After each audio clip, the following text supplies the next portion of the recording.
people always ask me, well, what is the secret to business? What is the secret to success? If you had to sum it up, or do you have like three secrets to the success? Is there, 10 steps to becoming a multimillionaire, whatever? Yeah. And I think people are somewhat disappointed when they hear that. I think the real secret to success is the golden rule. Treat others as you want to be treated. I think kindness goes a long way.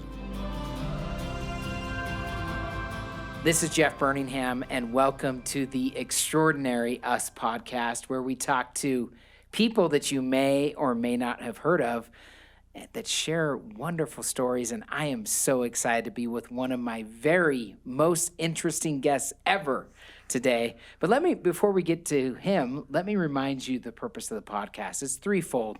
Number one, no matter our differences, and we are all different in so many ways, and this guest will remind us of that today. We all have a lot more alike than we often realize. We're all on this path together, and we're all fellow travelers. Let's not forget that. Number two, and because of that, let's have more compassion in our lives, less comparing, less competing, more compassion and cooperation for those all around us. And lastly, too often we let fear, either fear of the past, of mistakes in the past, or fear for an unknown future, influence our decisions. And that helps us to make bad decisions.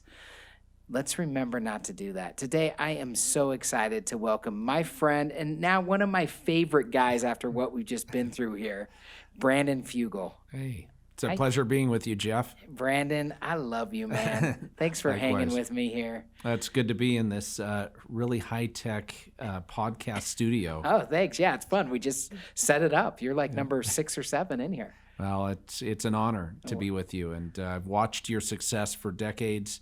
I remember when you launched Peak. Yeah, Peak Capital.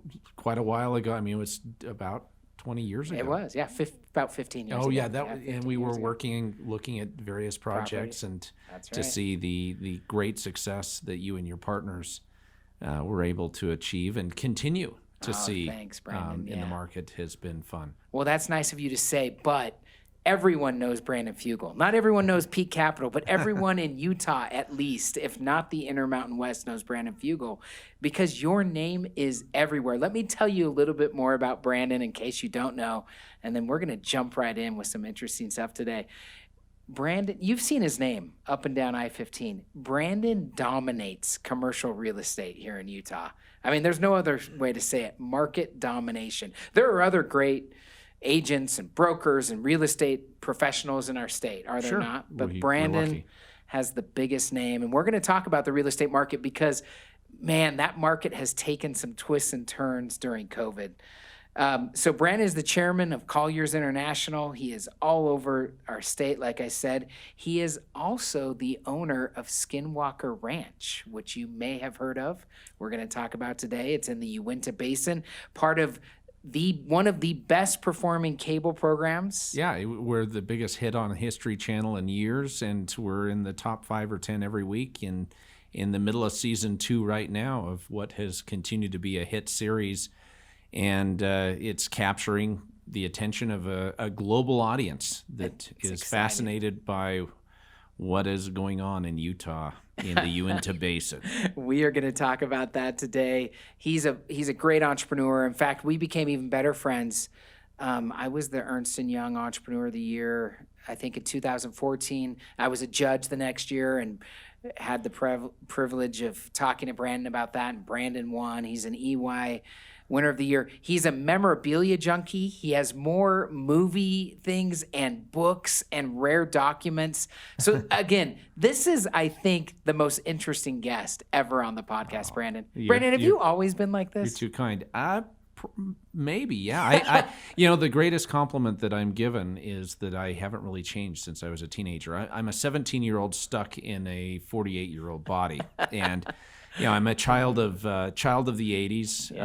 Was raised on a constant diet of Spielberg, Lucas, James Cameron, Ridley Scott, you name it. And what do you think of Stranger Things, by the way? I love it. It's one of my favorite series, and Doesn't that take you right back to like the bicycle gangs? Yeah. I mean, that's what me and my buddies were doing, biking around and like yeah, you I said, think they owe me and my buddies some royalty payments because that was me and my best friends at age 12, 1985, 86. You know, on our bikes in small town USA. We were in Pleasant Grove, Utah, which is very close, at least to what you see on Stranger Things. But yeah, as a child of the '80s and that pop culture reference, takes you right back, doesn't it? It's great. So fun. Yeah, it is fun. So have you always collected things? You know, I've always aspired to collect things, Okay. and you know, I've built a library over decades and love to read, but I also love artifacts from our history, things that are meaningful that either have influenced my faith, my business or some of my other Interesting. pursuits. And so I've really enjoyed collecting pieces of pop culture and world history that really anchor me. Yeah. Well, if you don't mind, what are some of your favorite pieces? Do you mind? No, not at all. In fact, tell the audience, what is your favorite? I know it's probably hard to narrow down because by the way, if you ever go to one of Brandon's offices and he has about 10 along the Wasatch Front, Brandon, I've been to several of your offices and they're beautiful, by the way. Yeah. But in every office, there is memorabilia. Yeah. And so I've seen some of this. What is your favorite? What's the most meaningful movie piece maybe that you have? It's kind of like asking which is your favorite child. Yeah, because it's they all have meaning and are important. One of my favorite pieces is Arnold Schwarzenegger's jacket from the Terminator that has the fake blood and bullet holes. I mean, that's a piece of pop culture history. I mean, it put Arnold Schwarzenegger on the map as well as James Cameron. Yeah. Both of those gentlemen were unknown at the time, for the most part, and they're exciting. It's an exciting piece of pop culture history. One thing that I have that is really meaningful is the Highlander sword from 1986's Highlander. Wow. It was actually wielded by Sean Connery, who played Ramirez, and then passed on ultimately to the Highlander. Christopher Lambert played Connor McLeod. And it is a beat-up sword. It is the actual Highlander sword that was used through the movie and at the very end when he beheaded the Kurgan, and the rest is history. But it's classic. A lot of pieces from Mission Impossible. I mean, Tom Cruise's glasses that he wore in that iconic scene where he lowers himself down into the data center to have those. Oh yeah, you have those glasses. I have those glasses. Do you ever wear them around and just wear them around home and just say, "I'm cool"? Maybe you kind of look like Tom Cruise. I wish you do. Yeah, I wish. A younger, better version of Tom Cruise, I think, right here.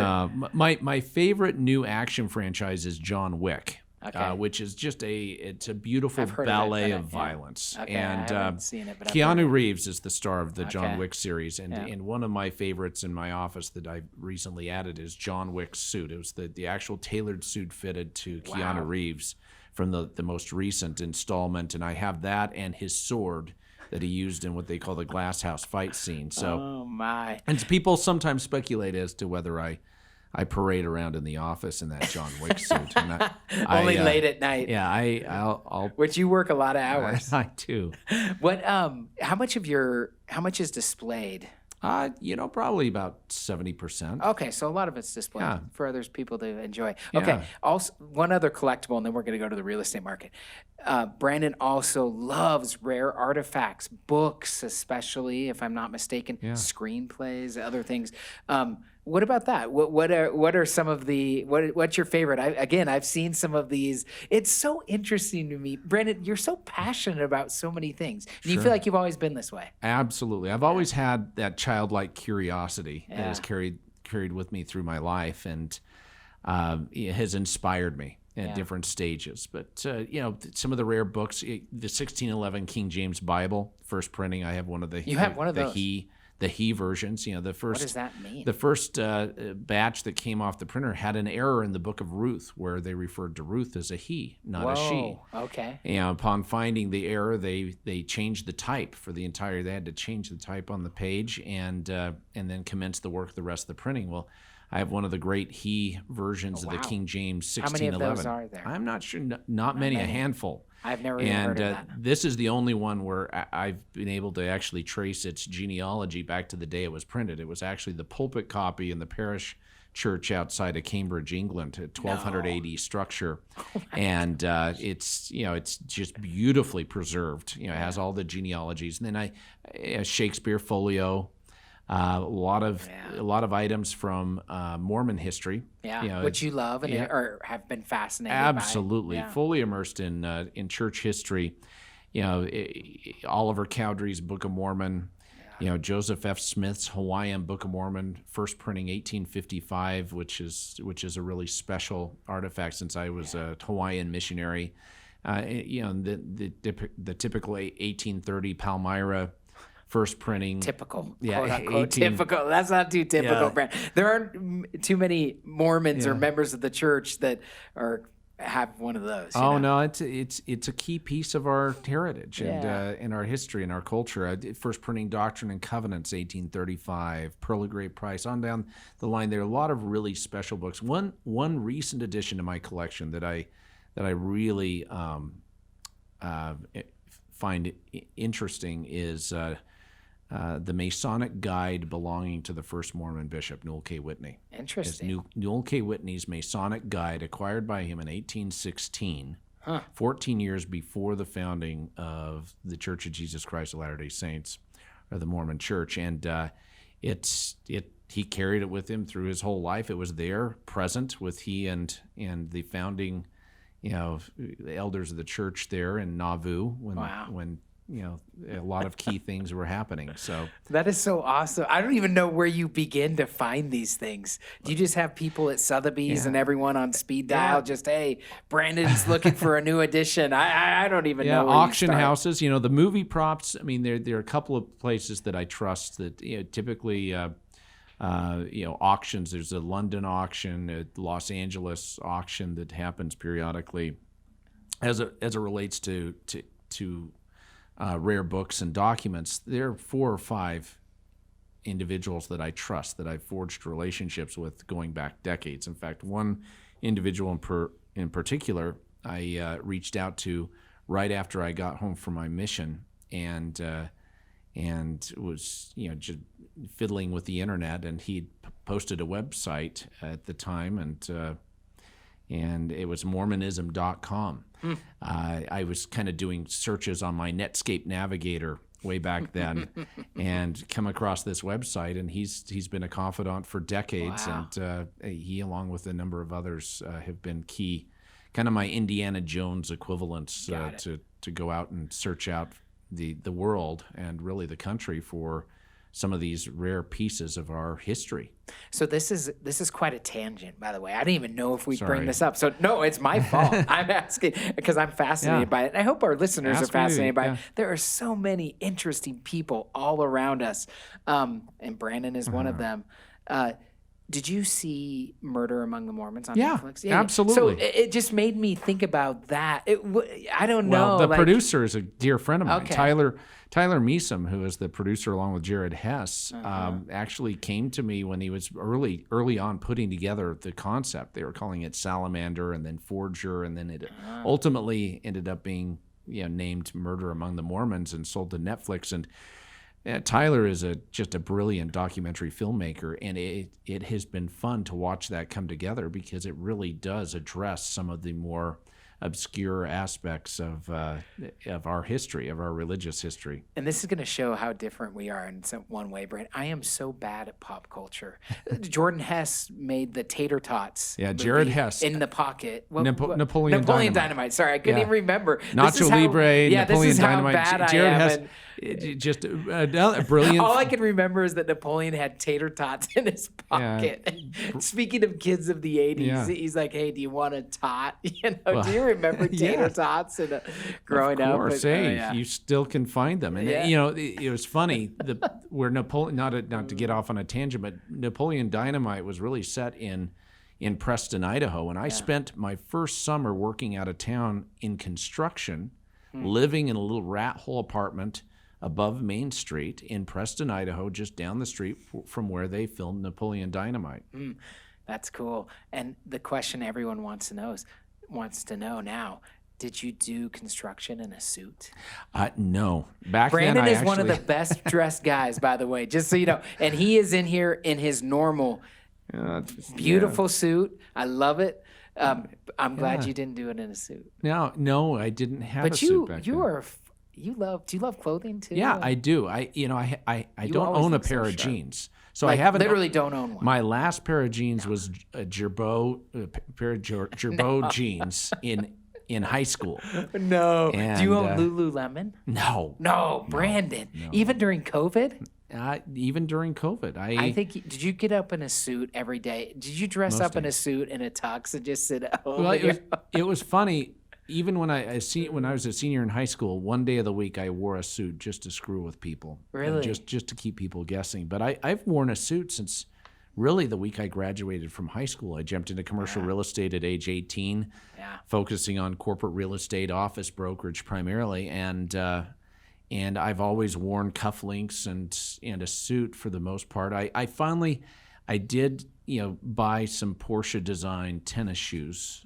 Good for you. And a polo shirt and some shorts for a recent getaway, but that's rare. I still don't own a pair of jeans. Does it feel comfortable to you to be in that or uncomfortable? Yeah, well, anything I'm saying other to be than in this, your Porsche shoes and your shorts. Yeah, it's a little bit strange. Yeah. I'm used to wearing Armani and Canali and Zegna suits every day and being draped in fine Italian cloth.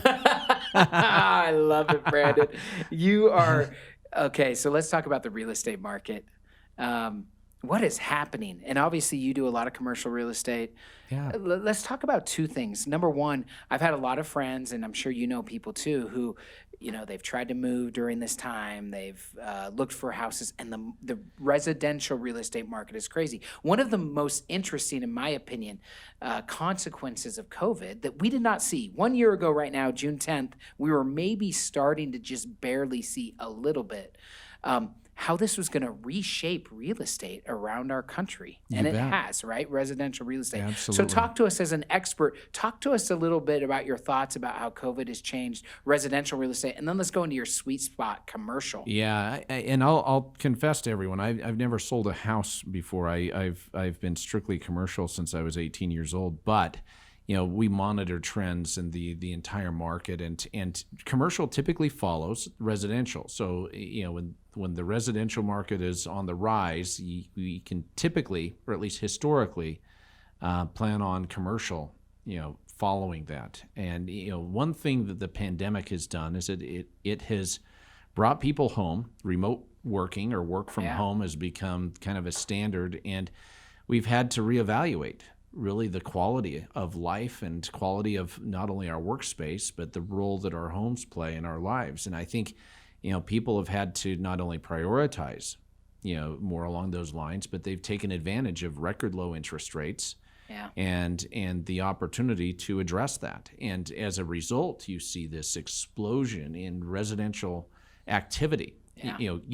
You match that with record in-migration along the Wasatch Front. People fleeing the coastal markets, moving from California, to Utah, and we're seeing just a mass exodus of sorts. Where, historically the birth rate here in Utah, which is we've always been the leading birth rate in the country, but even that's slowing down. Well, and for the first time the last couple of years, in-migration has actually outpaced our birth rate. Yeah. And we're seeing that along the Wasatch Front, evidenced in the form of a housing crisis and a lot of upward pressure on that. And then you look at commercial. Commercial's been interesting. I mean, the Amazon effect has definitely impacted industrial space, logistics, distribution. That's interesting. So much. I mean, e-commerce, right? E-commerce is That's another, by the way. E-commerce has exploded, obviously, during COVID, right? Right. Because people were already shopping more and more online. Now they had to for a time, and now they've gotten comfortable with it it. accelerated those trends. So Yep. what was already in process as far as a disruption within our retail sector was really accelerated during the pandemic. And you see the industrial market being a beneficiary of that. So much that the industrial market has virtually no vacancy, lower single-digit vacancy. I mean, almost like 2% vacancy, give or take, in Utah County. Salt Lake County, it's 4 to 5%, even with record new construction and record absorption across the board. Even during the pandemic, here along the Wasatch Front, we saw positive absorption among all property classes: office, retail, industrial. Multifamilies on fire, of course, with just thousands of units under construction, and there's no end in sight. The only thing that could potentially bring this to a little bit of not a halt, but at least have some impact is the high cost of construction. Yeah. Construction costs are out of control right now. Access to product, whether it be lumber, concrete, electronics. Exactly. For a podcast studio or whatever it may be. Yeah. Exactly. I mean, so we're seeing some challenges, but even with those challenges, we're seeing a development renaissance taking place along the Wasatch Front. Utah is having a magic moment right now. Yeah, and why is that, Brandon? You've been close. By the way, just to jump back a little bit if I could. Yeah, please. Brandon was closing real estate deals as a Mormon missionary. And if you're Mormon, you understand how crazy and cool and unique, I'll say, that is. But he was, right? Yeah, well, the That's a truth true is story. my first office building sold while I was in Hawaii on my mission. Now, just to give the whole story here, I had these deals under contract before I went into the MTC, or the Mission Training Center. So they were transactions that were procured before my mission. They just came to fruition, or actually closed on my mission, and then I had the monies wired to my account. But I bought my first Armani suit in Hawaii On as your a mission. missionary. From your commission or from doing a deal. It was off of closing for sale of an office building, and a number of other transactions closed.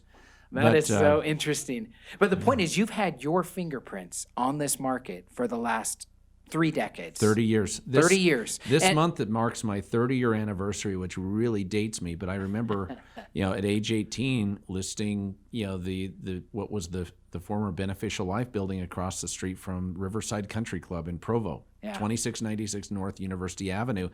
The day that I was being, taken to the MTC by my parents to go on my mission when I was 19, we stopped the vehicle, got out, and I had them take a picture of me in front of that building, in front of my sign that said office space. I do. Oh, good. And it just to prove that I was actually selling and leasing office buildings before my mission. And of course, the day after I got home at age 21, I hit the ground running. I've never looked back, and absolutely love the commercial real estate business. I think it's arguably the best business on the planet, because I don't know of another career path that affords one a more tangible manifestation of their labors. That's a good point. To be able to see buildings go up all the way down. That's a good point. To see the fingerprints of my work on the skylines of our communities, the ability to impact the skyline and to bring together developers, landlords, tenants, buyers, sellers, and to see that manifest is something that it's difficult to describe. It's a rush. Yeah, I bet. I mean, it's fantastic. And this leads to what I wanted to ask, which is, and I wanted to first say, like, you have had your fingerprints all over this for 30 years. Why now, Brandon? Talk to us about the moment that Utah is having. That's what you just said. There was a recent article and news story that came out about this. Yeah. So tell us, you've been here 30 years. What's happening? Help people understand what's coming together. And this is the expert in this space. Hear him speak. Yeah, number one economy in the country, ranked by most experts. And the reason why, I mean, it's 20 different things all working in unison. It is a constellation of factors that play into that. I mean, we have a young, highly educated workforce, a unique quality of life. I mean, access to resorts and amenities. Where we're sitting right now, there are 70,000 undergraduate students within 10 minutes of where we're sitting. We're a college sitting town. right now, we're within 15 minutes of a ski resort, right? So it's speaking to Exactly. your two things. Yep. Yeah, I mean, you look at that. I mean, we're a college town. I always say bet on college towns all day long, not only because of the ability to recruit talent, but also technology transfer that takes place. I mean, the University of Utah in the past has outpaced MIT as far as technology transfer, and we see so much entrepreneurial talent coming out of BYU. With over 30,000 students, Utah Valley University, which is the largest institution in the state with, I think, over 42,000. Yeah. And, it's no coincidence that a disproportionate share of Shark Tank contestants hail from Utah, and really even Utah Valley. Yep. And it's really a tribute to the entrepreneurial spirit that we see here along the Wasatch Front. You couple with that, a multilingual workforce. Yep. And a workforce that is industrious. That pioneer spirit that established Utah is not only alive and well today, but I think it is really taking Utah from being the crossroads of the West to truly being the crossroads of the world. And, Amen. And this is why I ran for governor, there Brandon. you go. Goodness, this was coming. And wouldn't it be so nice to have an outsider, potentially a non-politician? Anyways, Yeah, it go. It's an exciting time. We are witnessing history every minute, every hour of every day, and it's because of so many different things. I mean, corporate America, as a result of the pandemic, I think, is looking to dynamic secondary markets like Utah, Boise, Denver, as really safe havens. As part of a decentralized, distributed approach to their workforce, they're seeing that they can actually operate with greater efficiency, lower cost, in markets like Utah and the Wasatch Front. And I think we're just getting warmed up. I agree. I think the next decade in Utah will be the most exciting and dynamic in a lot of ways because of growth and change. Some good, some bad.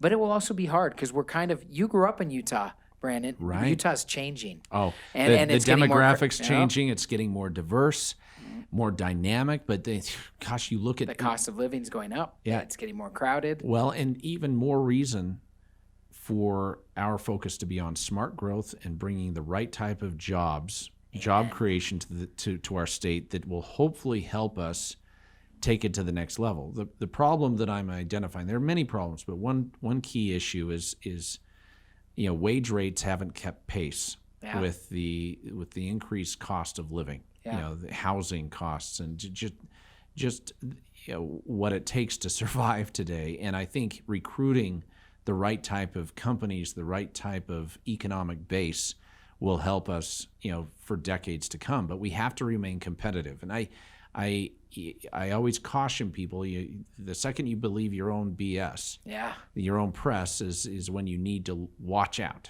And I think Utah needs to remain competitive. The Utah State Legislature needs to know that we need to continue to incentivize the right type of growth. Again, the right type of smart growth, the right type of companies that are going to be bringing high quality employment to our communities that'll benefit generations to come. Hey guys, it's Jeff. Thank you so much for listening to the Extraordinary Us podcast. There's a lot of momentum behind the podcast right now, and we are so excited. I've got a special guest with me for a second here, my wife, Sally. Hello, good to be here.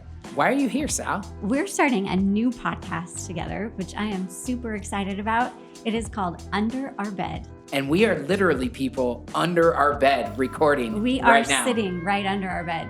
And if you want to hear more about why we called it Under Our Bed, tune in to our first episode, wherever you get your podcasts, because we're going to explain what it means. We hope to have candid and meaningful conversations together about issues that are relevant to you today. Absolutely. Good night, Sal. Good night. Yeah, it's an exciting time, no doubt. This growth in residential real estate, and it helps you appreciate how many people are in California, like how Right. densely populated the coastal markets are. Yeah. People from California can overwhelm several states, which they kind of are right now. Utah, Well, Idaho, yeah. Montana, Arizona, maybe even a little bit. It's a really interesting thing to see. So another Yeah. important question that many listeners are concerned about, I guarantee, and thinking about, what's the future of work? Brandon, I'm saying like office space and work. It's funny. I had a meeting today up at Kiln. It was hopping. No, You it's know, I mean, dynamic. it's I a mean, dynamic place. I haven't been there for a couple months, but I'm often there, obviously, with startups. What is the future of work, in your opinion? Again, as an expert, what is it going to look like for people that have been working from home for a lot the last year? Some have been, split. Some want to go back. Some don't. We've wrestled with this as a company, right? Give us your opinion on the future of work. Flexibility is going to be key. I think a hybrid Amen. Yep. moving forward is going to be expected, especially for recruitment and retention. All that being said, I do not believe that a company can maintain its culture or accountability in a remote working or work from home environment, with very rare exceptions. There are a few places where you'll see exceptions, or a few jobs where people can remote work, and it's not only better for the company, but it's more effective. But I think those are the exceptions and not the rule. I agree. There's something about pressing the flesh, right? Well- There's something about culture and teamwork that's developed only when you're together. Well, yeah, those casual collisions that take place in the workplace, and that can only be fostered when you're having that human interaction. I mean, it's difficult to develop relationships of trust or resolve concerns Yeah. in a Zoom environment. I don't care what anyone says. I think Zoom fatigue is real. It is. I'm sick And of Zoom. the opportunity to get back to actually collaborate, to drive each other, a positive peer pressure is something that I think is missing from a remote working type of format. And I think designing our workspaces around collaboration. And collaboration is more than just putting a bunch of cubicles in an open space. Collaboration is about having workspace that fosters communication, that fosters the right type of innovative approaches to drive revenue ultimately, and to collisions, inspire. like you said. Yeah, and those collisions. You want to inspire people. People gravitate to the level that you really place for them, and you see with your workspace the tone set, the cultural dynamic established. So you think office will continue to be as important? More Flexibility, important, more even important more than ever. important. Yeah, I love so that. I'm going to tell you, You're so bullish. our on- workspaces are going to be more important than ever. I call BS on remote working as a standard. I think flexibility Mark is going that to be down, expected, people. but I think our workspaces are going to become more important than ever, That's interesting. and the quality of those spaces, Yeah. and the amenitized, aspects of those spaces. The amenities that employees are going to be expecting long term, or people are going to have to program to those.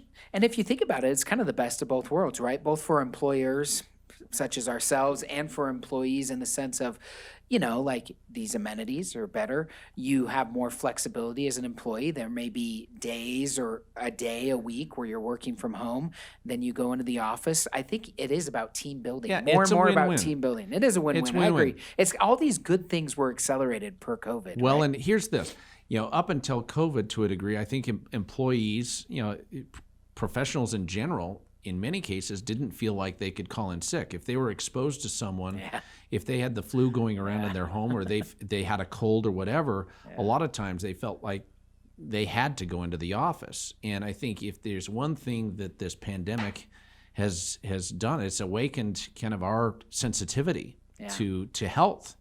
And it doesn't help anyone for a sick person to come into the office and just try to power through and then get everyone else sick in the process. And, I applaud that portion of the pandemic that has kind of awakened us to being more sensitive and flexible. I mean, I don't want someone coming to work sick. If they've been exposed, if they have any reason to be concerned, I totally respect and support the ability to work remotely. And thank goodness we have the technology now, the resources to conference and to still conduct business. even on a remote basis. But you can't tell me that during the pandemic on a Wednesday afternoon that all these people that have been up in the canyons are all taking a personal day or on vacation. They're drawing a salary, being paid a full wage while enjoying life. Yeah, while taking some time, breathing some fresh air. I don't know that that's gonna go away. Well, I don't know. I don't know that that's acceptable. I don't know that business can run efficiently or whether that's like that. Whether that's sustainable. We shall see. It's exciting. So, which of your roles have you liked the best? Rare artifact collector, real estate mogul, or TV star? Brandon. Well, I never wanted to be that. I never wanted to be a television. You're in the figure. Series, right? Like I watched the first episode, and you were in it. Yeah. I'm a central figure. I own the most scientifically studied paranormal hotspot on the planet that is the subject of a hit series on History Channel, The Secret of Skinwalker Ranch. And I think it's important to note I never intended to go public ever with my identity as the owner of this place. No. Before the TV show. Absolutely not. I never, ever intended to go public. In fact, I had everyone. So tell us how this came together then.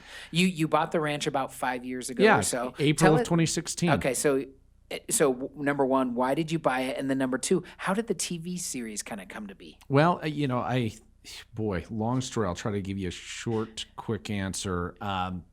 I funded a venture a decade ago that involved a science advisory board. That enterprise concluded in 2013, but I remained friends with those science advisors, and then they reached out to me in 2015 and presented an opportunity to meet with a gentleman named Robert Bigelow in Las Vegas of Bigelow Aerospace, a billionaire space entrepreneur who'd made his money in real estate.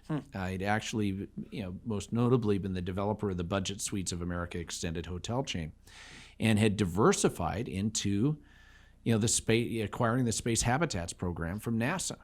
And, he was also very fascinated, by the unknown, had been funding research into the UFO phenomena and other high strangeness, And a long story, he acquired Skinwalker Ranch. He acquired this mysterious ranch. It's 512 acres. How long did he own it? He owned it for about 20 years. He owned it from 1996 until 2016. Did he do stuff up there? Yeah. Like experiments? He brought in his whole team of science advisors, the National Institute of Discovery Science, and then in 2008 to 2013, it became part of a United States government Pentagon-funded black budget program, where it was the center of gravity for research dealing with everything from the UFO phenomena to cattle mutilations to orbs and other phenomena that had been taking place. And that research project concluded in 2013, but he maintained 24-hour security 7 days a week for 365 days a year. At the ranch? Yep, at the ranch. So it was a very secure location for decades, for 20 years, and really was a living laboratory for studying these topics. Okay. And so these scientists came to me, and we developed a relationship through this other venture, and they asked if I would be interested in taking a meeting with Mr. Bigelow and flying down to Las Vegas and discussing a potential joint venture or acquisition of this very intriguing piece of property that I had heard about. There was a book published in 2005 called Hunt for the Skinwalker that was interesting. I read it, one night on a weekend back, I think, in 2006. Bought it from Barnes & Noble, but it really hadn't given it any thought after that until they'd reached out to me with this opportunity. And I said, of course, I'd be willing to come down. That sounds intriguing. But in full disclosure, right down your alley, baby. Well, in full disclosure, I told him I'm a skeptic. I'm a healthy skeptic. I've never seen a UFO, a ghost, or an orb, or anything of the sort in my life. Yeah. And I happen to believe that there's probably a 95% chance that there's a natural, prosaic explanation for all that has been reported and documented there. I envisioned. Did you buy it to prove that was the case? I figured one of two things are going to take place. I'm going to bring my own team of scientists on the property, and I'm either going to debunk the claims and prove that there is a natural explanation and that this was nothing more than potentially an adult scientific snipe hunt for all of you that are familiar with, being an Eagle Scout or whatever, what a snipe hunt is, or the product of groupthink, or we're going to prove that there's something to it. And I thought, even if there's just a 5% chance that there is reality to this, that there is truth to this, this could very well be the greatest science project of our time. And I was willing to take on that. I love that task. Big challenge. Why was Mr. Bigelow selling it? Did he feel like he had done all that he could? Had he kind of given up on the place as, oh, this place is really bad, or it's nothing's happening? I don't know. No, well, I think two reasons. The official story was he's just busy and was focused on his aerospace program and getting his space habitats up on the International Space Station and ultimately on the Moon and Mars. And he's the only private entrepreneur on the planet that has his own space stations in orbit, private space stations in orbit. Really? Over the globe. Mr. Bigelow does. Yep. Wow. And so he was very focused on that endeavor. I mean, he had up until that time been reported that he'd invested nearly $300 million of his own money into expanding his aerospace program there in North Las Vegas. And but I also think that he had some negative experiences there as well. I mean, there is a phenomena many refer to as the hitchhiker effect, where strange things happen or actually follow those that have visited the property. I kind of wanted to go there, but now I kind of don't. Well, yeah, poltergeist-like activity was... Have you ever felt that? I haven't had anything follow me. That's because you're such a pure soul. No, Brandon not Fugal. quite. I'm just fortunate, but I haven't had that. But it was interesting. I thought it was an interesting opportunity, and I ended up... You acquired it? And no one knew, by the way. I didn't know. I had no idea. I kept it knew. secret. Yeah. I kept it secret even from my own family. And then I brought my own team of scientists and researchers onto the property, a multidisciplinary team of individuals, in order to monitor the property and to get to the bottom of what was really going on. One thing that jumped out at me right away, the first day I saw this property, was days before I closed on the acquisition. I flew in my helicopter. We touched down in the field right by the old ranch house. There are these old pioneer era homesteads that are scattered across the property. And the one thing that just struck me was the beauty of this landscape. Yeah. It is... You went to Basin's pretty. Well, and this piece of property in particular has a beautiful mesa that runs the entire expanse of the property that has cave systems in it. And then you've got these old... It's a little reddish, homesteads. right? Orangish. Kind of red rock mesa. Yep.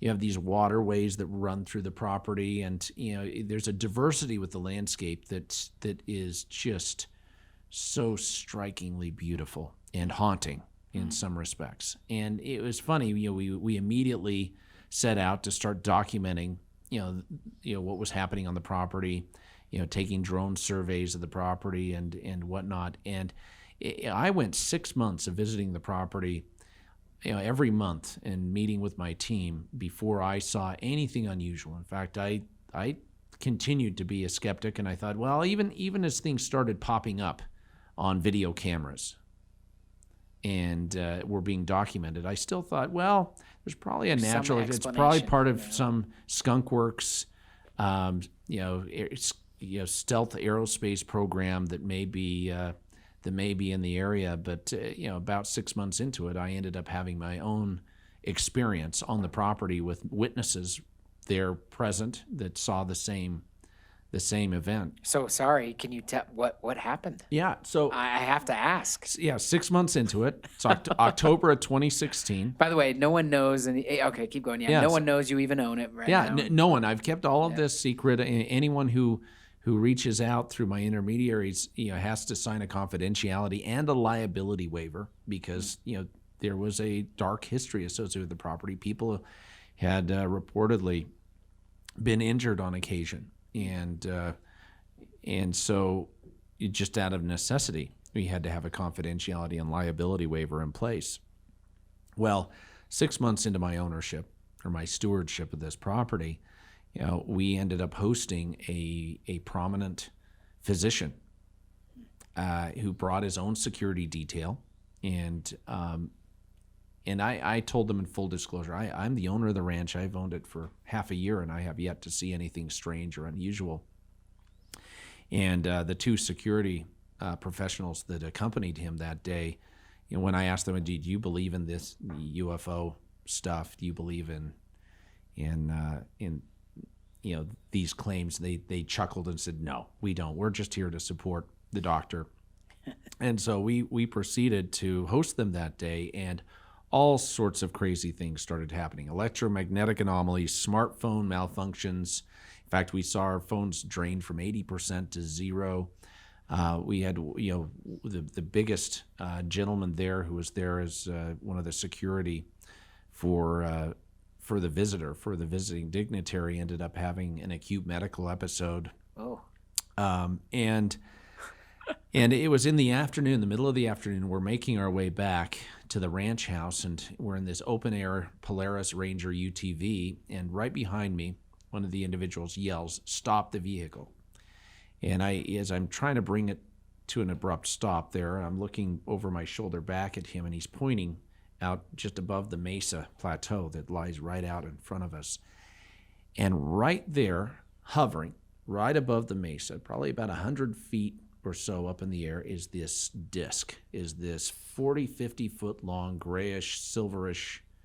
You saw this with your own disc. eyes? Yes. Okay. And it wasn't just me. The others were sitting there pointing at it, and they're like, you see that? And I'm sitting there watching. And within 3 seconds or so, it changed position in the blink of an eye. I mean, instantaneously, probably moved 50 feet to the left. And we all just exclaimed, "Whoa, what is going on here?" And then it dropped in the blink of an eye, to just a hover right above the mesa, probably about 50 to 70 feet below.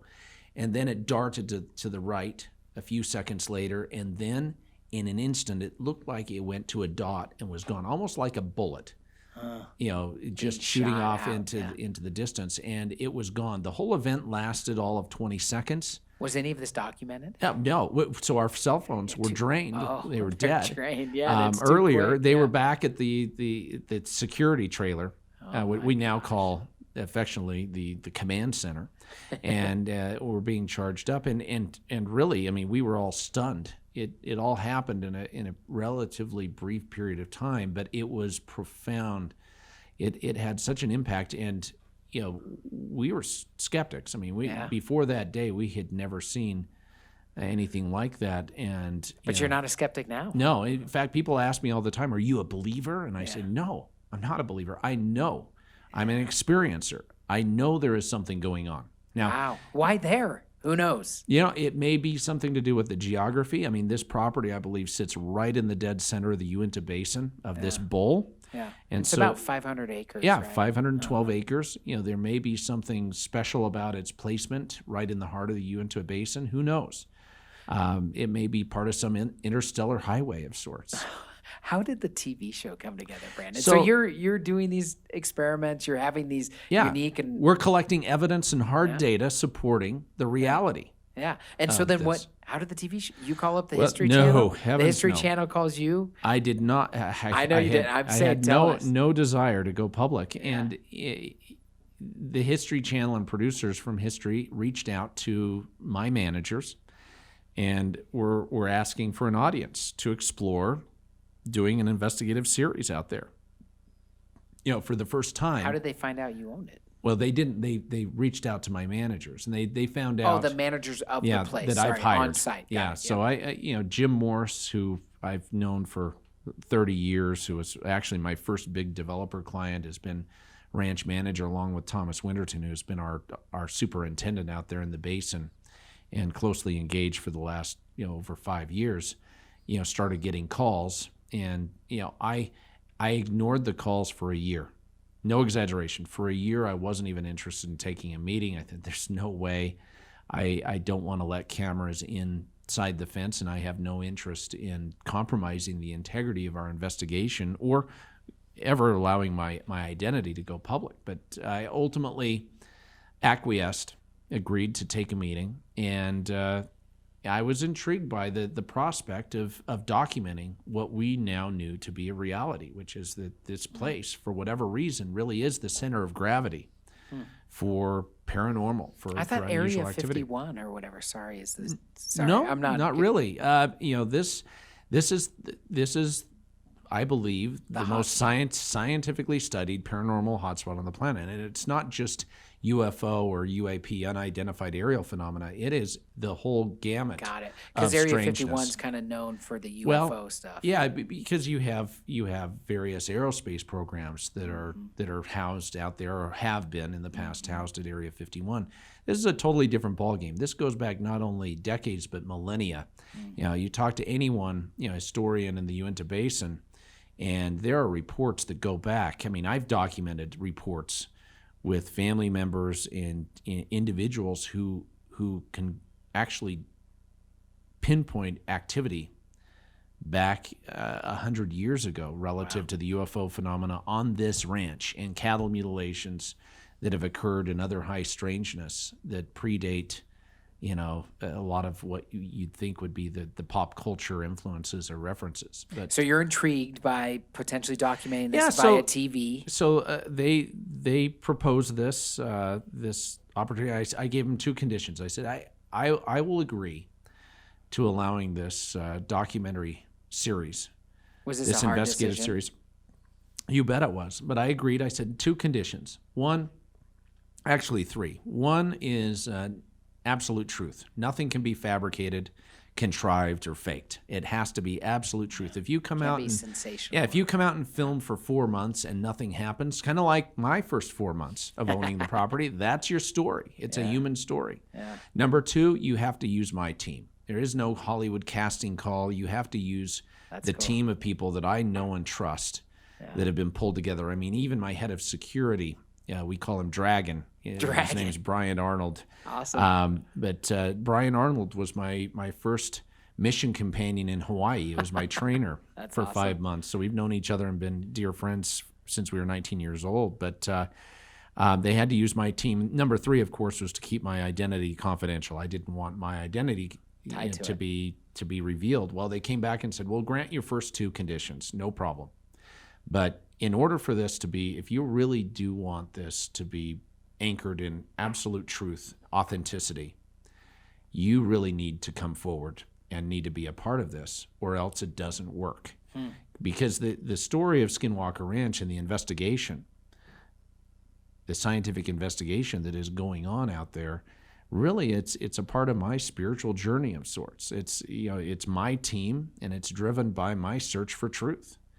And so they convinced me to come out of the shadows and to actually reveal my identity, which happened last year. So March of last year, right during COVID. Yeah, right as we were entering COVID, I revealed my identity just in advance of season 1 of the investigative series. And season 1 featured 8 episodes, 8 hours, really documenting my team's efforts, and was incredibly successful. Thankfully, it was a huge hit, biggest hit in years on the History Channel, and we're in the middle of season 2 right now. Yeah, Correct? and now we're midway through season 2, and things just get weirder and weirder. In fact, we're documenting, I think, and presenting to the general public the best evidence that these things are real. It's not only the reality of the UFO phenomena, but other strange activities. Are you glad you came forward? Yeah, I've embraced it. Yeah. I was really worried that it may compromise or Your somehow be professional career or that it would something, distract from my focus, which is 95% on really the commercial real estate market and my clients. Those that we have the privilege of representing. But I found that most people, when you get people one-on-one, most people are asking what I call the big questions. Yeah. Still, I mean, are we alone in the universe? Yeah. What is the nature of our existence? Is there an intelligent design? And I think what we're investigating out at Skinwalker Ranch really addresses these very topics and with scientific rigor. Yeah, and so you don't see this as antithetical to your faith in any way or whatever. If anything, it's bolstering it or an appendage to it. Is that correct? Am I saying Absolutely. it correctly? Well, yeah. People ask me all the time, does this conflict with the way you were raised, with your belief system? And I say, absolutely not. The honest truth is, I was raised to believe there are worlds without number, that we're not alone in the universe. Yeah. And that there is life after this mortal existence. I mean, that our consciousness, our spirits, our souls, whatever label you want to put on it, continue on. Well, anyone who believes in life after death, I'm sorry, believe in a multidimensional universe. Yeah. And I don't think it's a stretch to believe that we're not alone. That, I mean, we already know. I mean, it seems like every year they're discovering, exoplanets that can support life, throughout the known universe. And to think that it's just us, that we're the only intelligent life is not Seems only a little arrogant. Well, doesn't it's it? ignorant. It's Ignorant.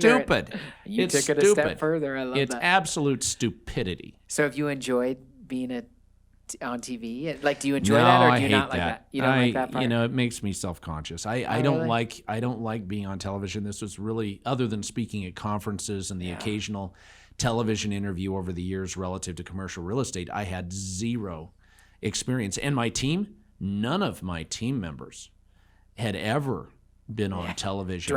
With the exception of Dr. Travis Taylor, that was brought in by the History Channel as the one exception to my rule. I mean, they wanted to have a physicist, a scientist come in Have that an would outside challenge, party. that would challenge get the it. team. And I thought, as long as he's credentialed, in this case, Dr. Taylor has multiple PhDs, 3 master's degrees in physics and whatnot, and in engineering, and he did bring an element of skepticism at the beginning that now has been challenged. In fact, I've seen before my very eyes this multiple PhD physicist that was brought in to essentially challenge the claims. Yeah.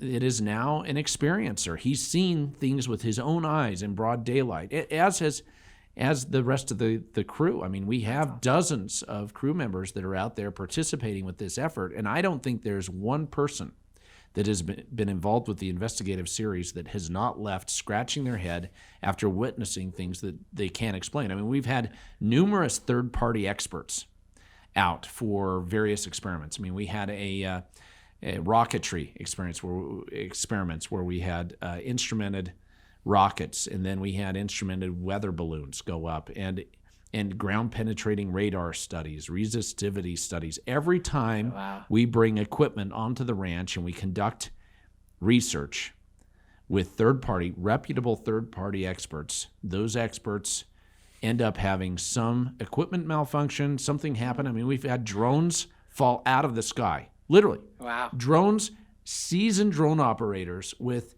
very expensive pieces of equipment that have literally malfunctioned or ceased to function, that have dropped out of the sky. I mean, even KSL Television, when they came out last year for an investigative report, ended up having just crazy things happen. And I told them, in full disclosure, the day they were coming out, I said, don't expect anything strange to happen. I owned it for half a year before witnessing anything myself.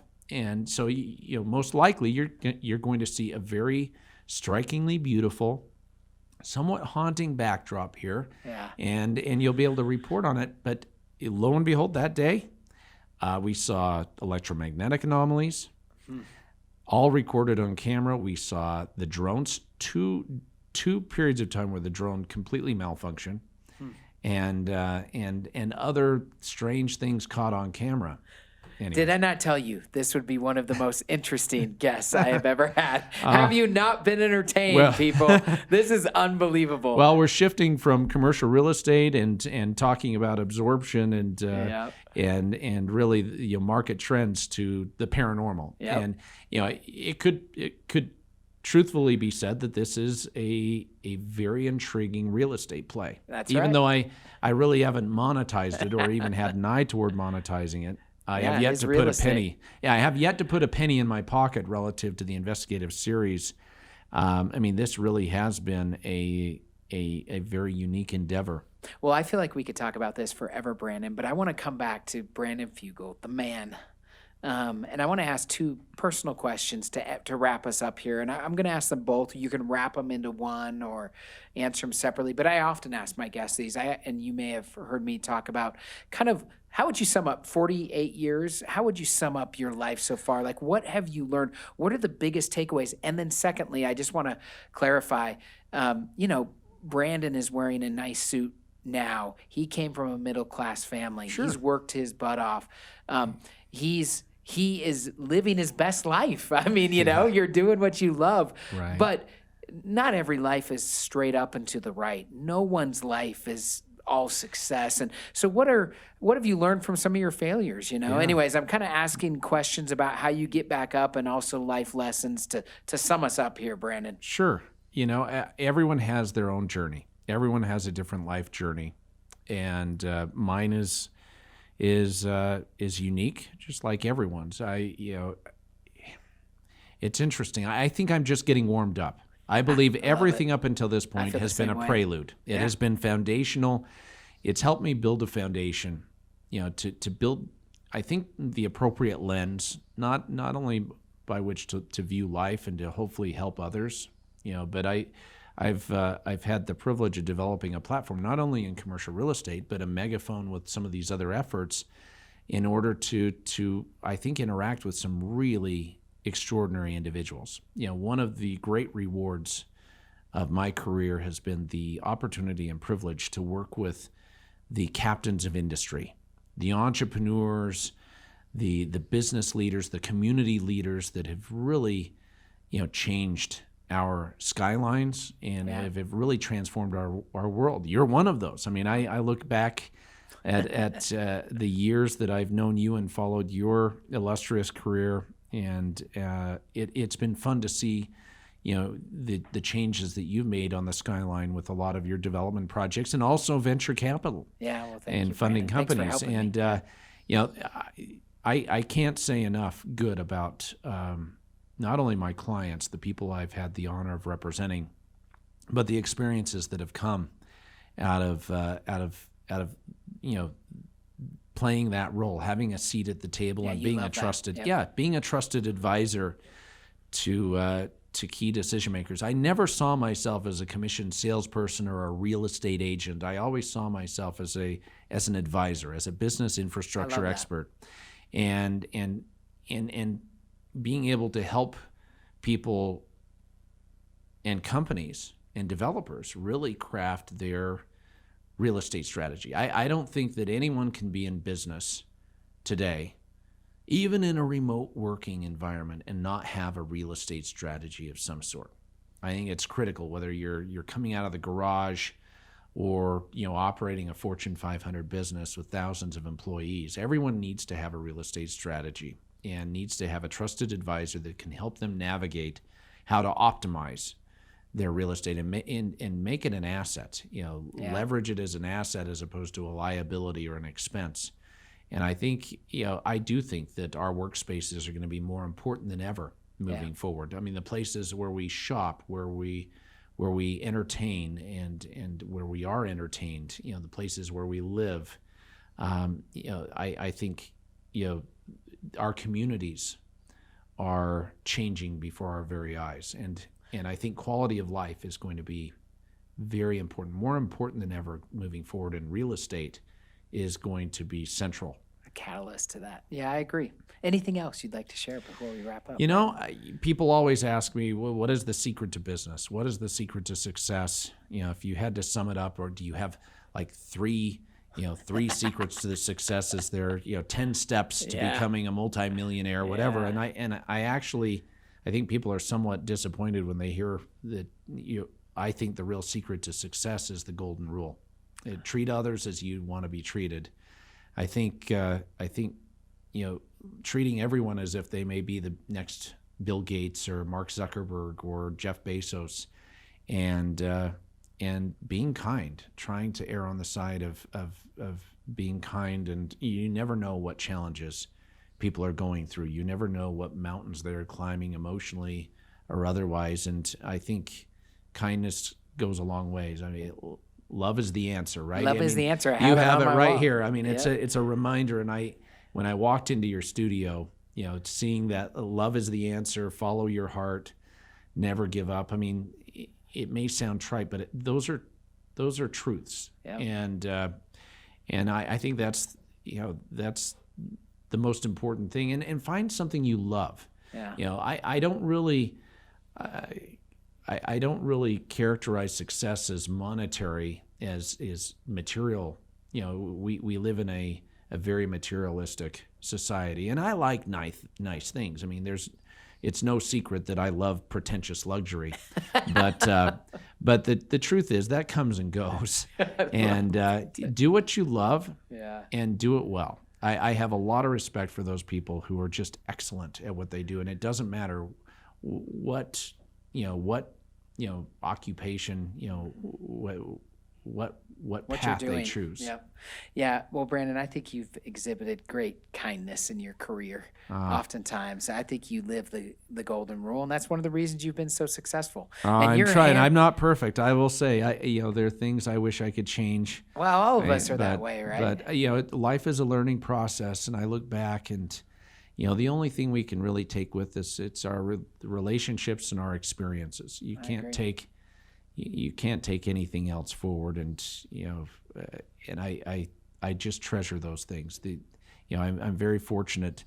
I've had the same best friend since 5th grade, and I've been blessed with so many really valuable mentors, experiences, and friendships, and you're one of them. So I thank you for the honor. Thank you so much for coming here today. And I just want to highlight one thing Brandon said to wrap up. The only thing that we know for sure when we encounter another person is that they're struggling with something. More often than not, they are struggling with something. So show compassion.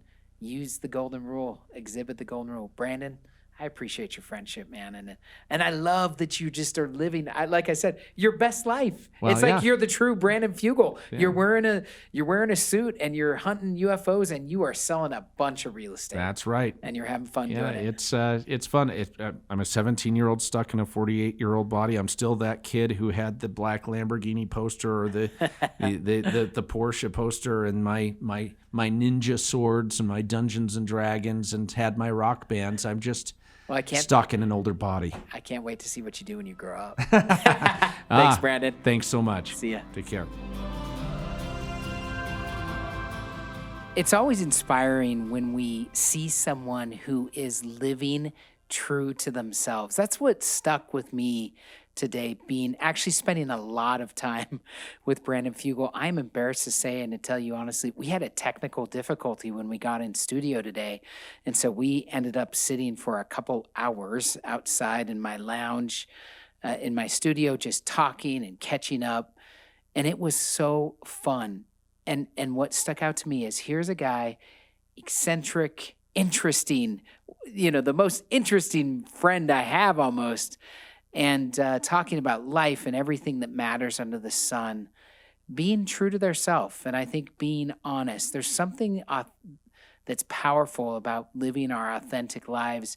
Brandon has so many strengths and so many weaknesses, as do I, as do we all. Again, we are all in this together. And no matter our successes, no matter our differences, there is so much more that binds us together. I hope you're reminded of that today, listening to Brandon talk about UFOs and commercial real estate and all the other crazy stuff. I sure appreciate his friendship. I appreciate his patience today. I can't wait to see what he does when he grows up. And remember, everyone you see is struggling with something. Let's be compassionate. No matter what we have going on, other people do as well. That's something that we can all remember and work on. I appreciate Brandon's example and leadership in our market and his friendship indeed. We hope you've enjoyed this episode of the Extraordinary Us podcast with Jeff Burningham. Please help us grow by leaving a rating and review and subscribing on your favorite podcast platform. Also, tell your friends and share on social media. See you again next week.